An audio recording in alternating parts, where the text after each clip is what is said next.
Welcome to the Wednesday Night Metal Mania show. Hey, what's up? This is Phil. Hey, Phil, I'm glad you called in, man. How you doing? Yeah, not bad.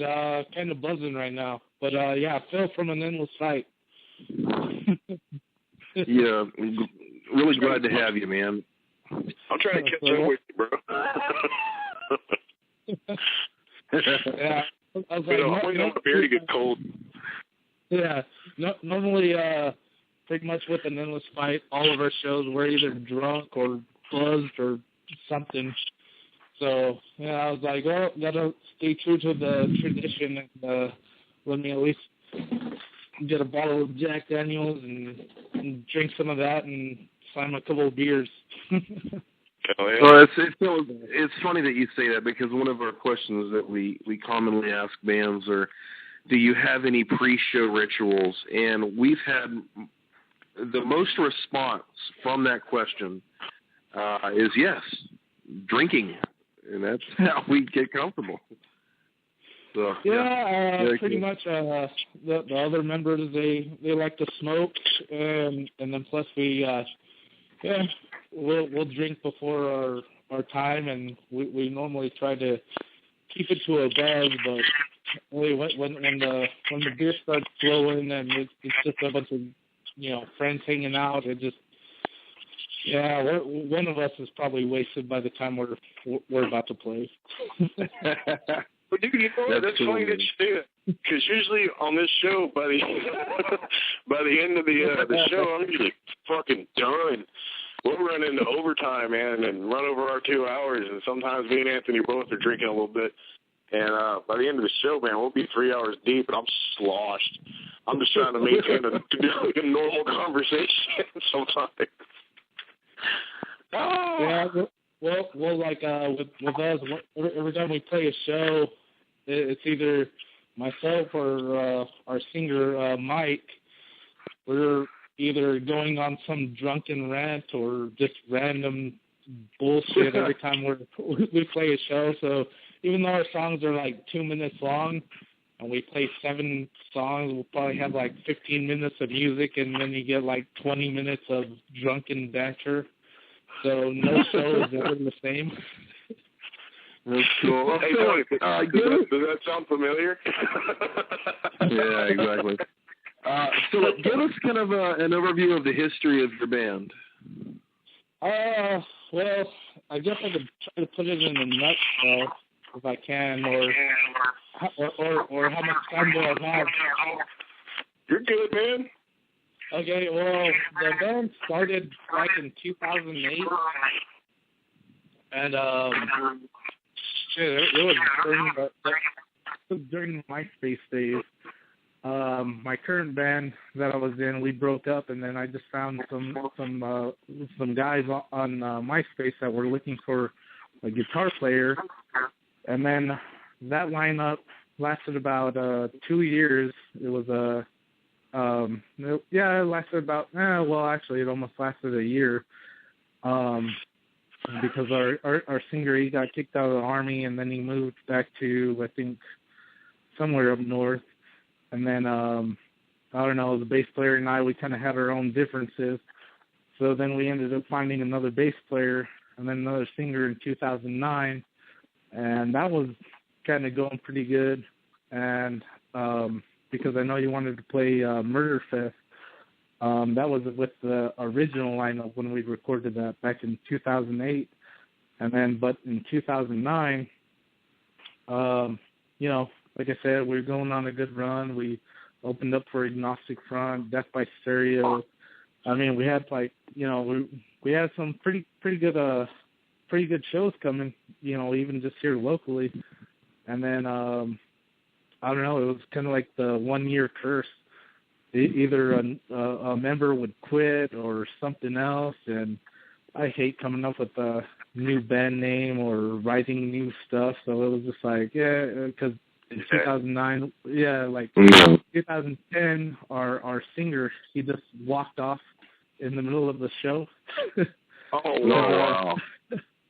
Yeah, because at the time, he would play, we would do a Misfits cover. I forgot what think it was Misfits, The Shining.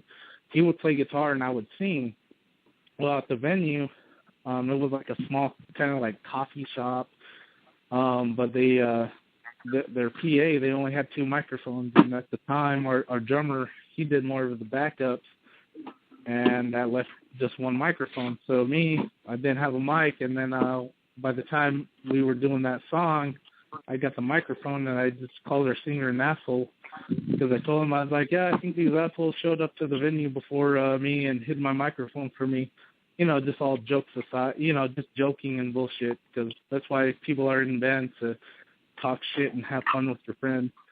Well, after that, let's just say we played 1 more original song, and then he just dropped the mic and then walked straight out the door. We're like, what the fuck? So, wow, man. Yeah, so then we went on as a 3-piece to finish up the last of our shows, and then I kind of, the drummer and I, the original drummer and I, we ended up starting a different band. We just kind of put an Endless Fight on hold, and then after that project kind of came and went, then we, talked about getting an Endless Fight going again.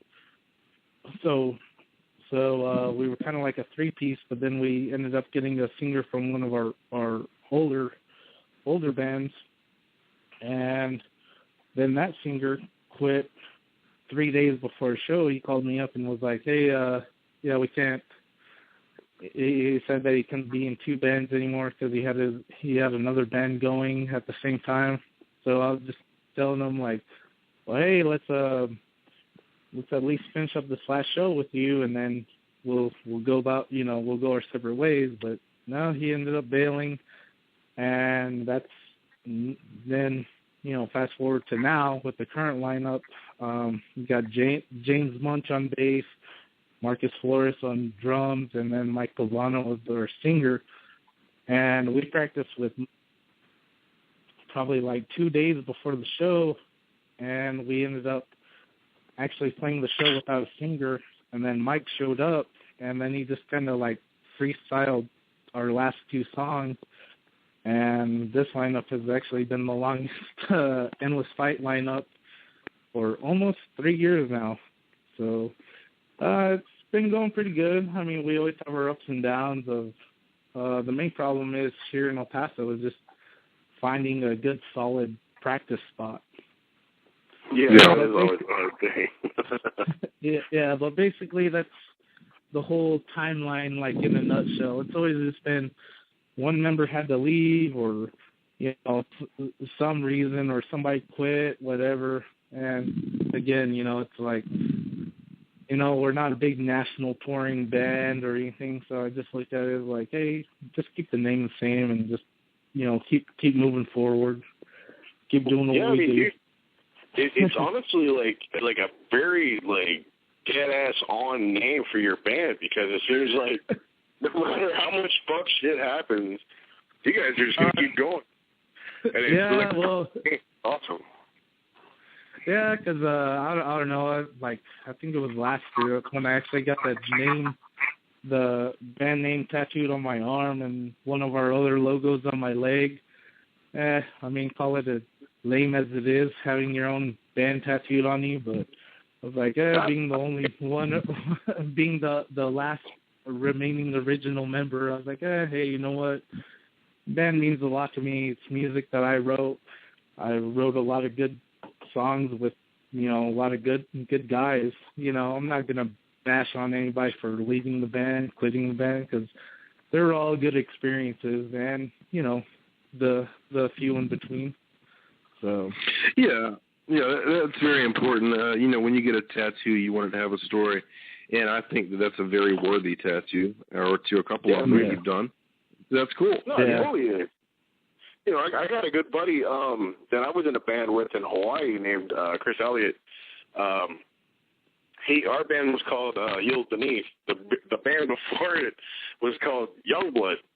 But there was a rap group that came out around the same time, and they were like, well, fuck, they're pouring all over the place. We can't, But before I joined the band, I knew them, and I was friends of theirs, and I hung out, went to shows and shit. And it was a hardcore band, so he got, a nice X on both backs of his calves, and he got YBHC put in there, Youngblood Hardcore. And he's like, fuck, we got to change the name now. What do I do? So he's like, well, I got tattoos still.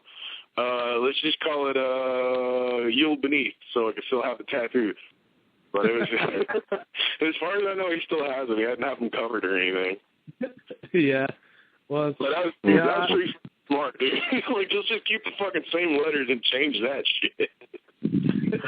Phil, tell us about your bands growing up. Like, who were your musical experiences when you were growing up? Like with me mainly, cause like our drummer, he's more into metal. He's like more into like the Gent, Contortionist, Fallujah, bands like that. And our bass player, he's kind of more into the Cannibal Corpse, and he like I'm in a band with like a bunch of metal guys, basically. Even though we're a punk band, it's just kind of weird how we all met. We just kind of met through other bands, and our bass player, he actually plays in a metal band called Hank of the Destruction Noose. And our singer used to actually sing in that, sing in his metal band, Hank of the Destruction Noose. So, yeah, we're basically all band whores when it comes down to it. But leave me alone. This sucks. I can't quit it. That's funny. But like with me, music wise, I grew up to like the SoCal, the skate punk, the fast punk rock. That was it for me. That's cool that you said that, because that's actually I'm glad you're on the show right now, because I don't know if you heard, but the bass player for Suicidal Tendencies just died.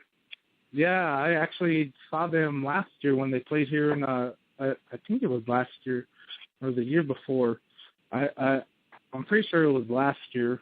But yeah, I mean, they put on an amazing show. That guy was an amazing fucking bass player, and he did not stop moving. Like just reading the band's post about it, and I mean, hell, I think the guy was like 30.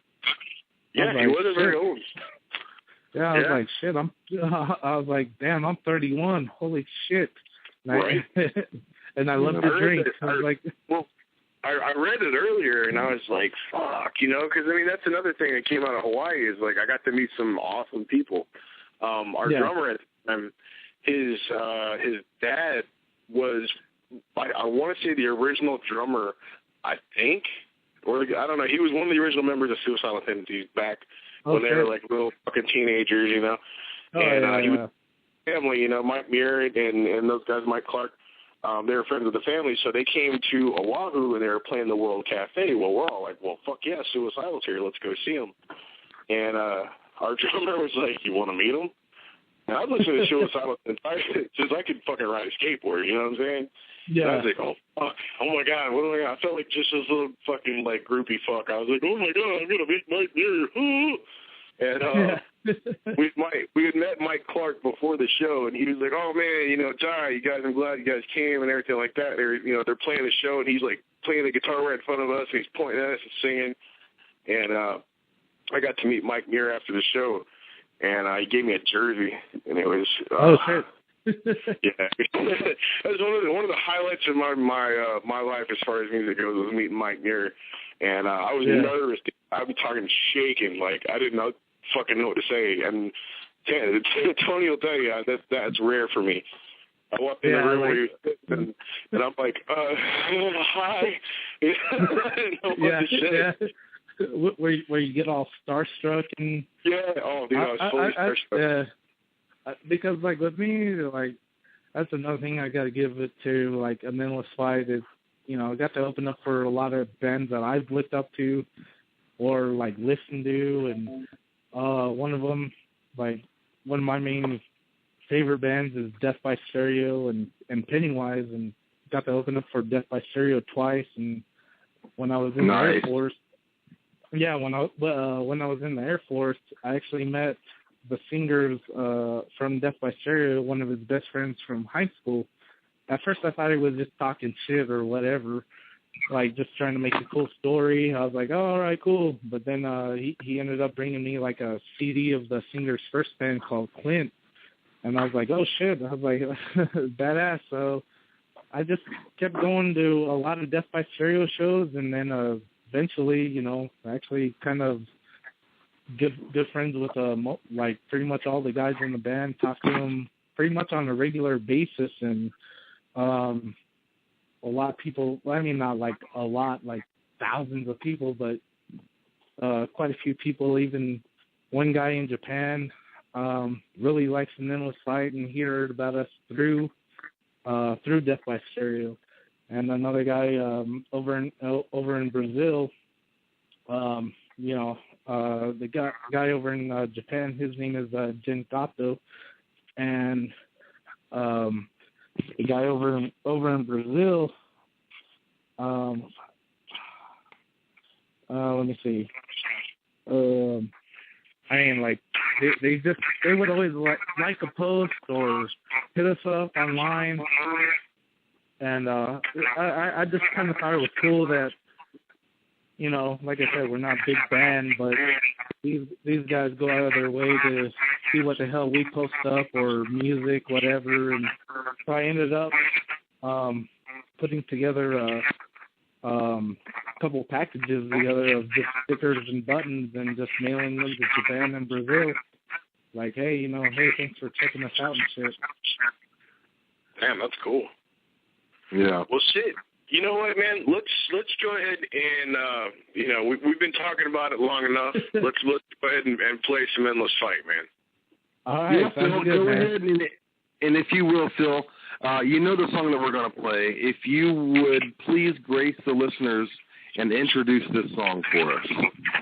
All right, this is our song from an Endless Fight called "Riding the Bandwagon."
An endless fight, riding the bandwagon.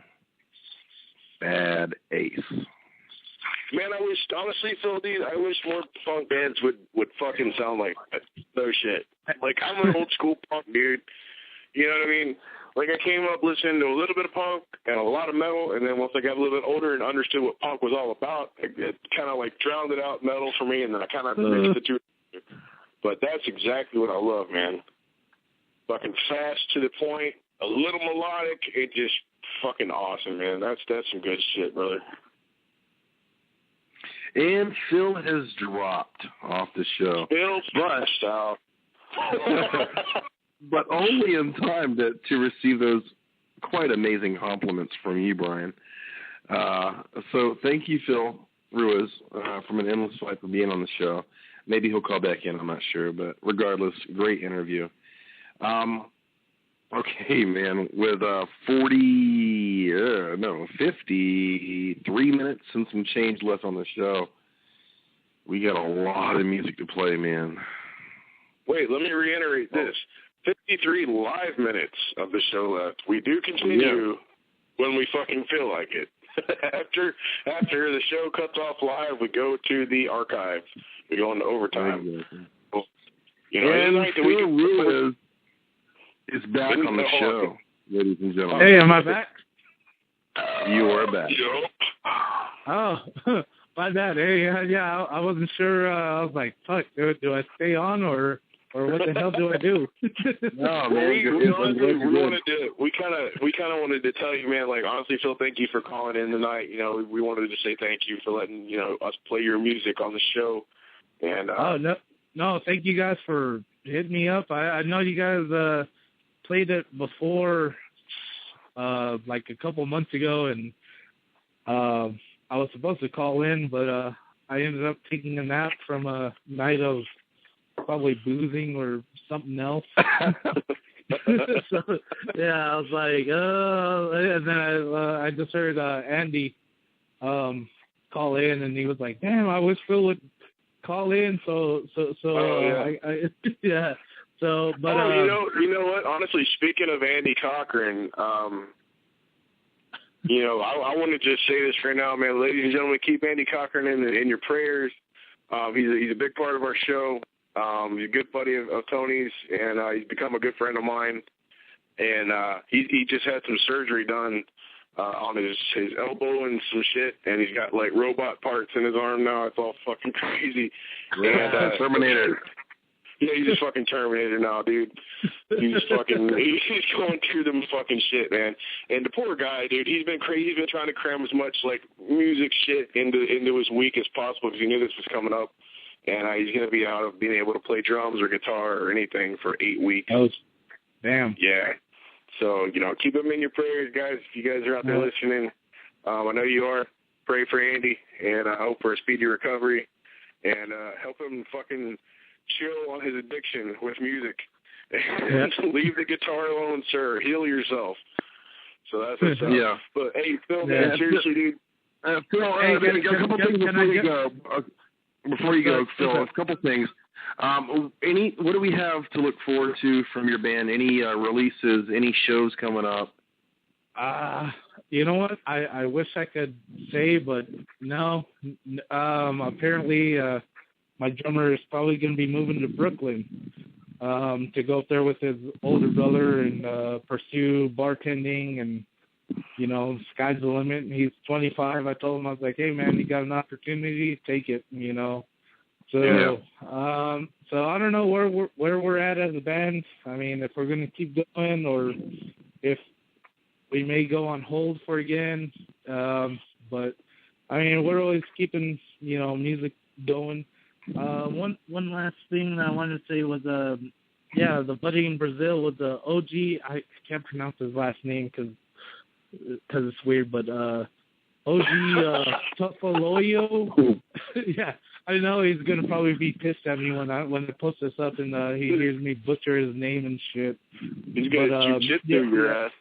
Yeah, but like I said, him and Jen Kato over in Japan. I mean, like really good supporters of just a small local El Paso band. you know, it means a lot to me, and it does mean a lot to me that you guys, you know, still hit us up to do an interview and all that stuff. So again, hey, thanks a lot. The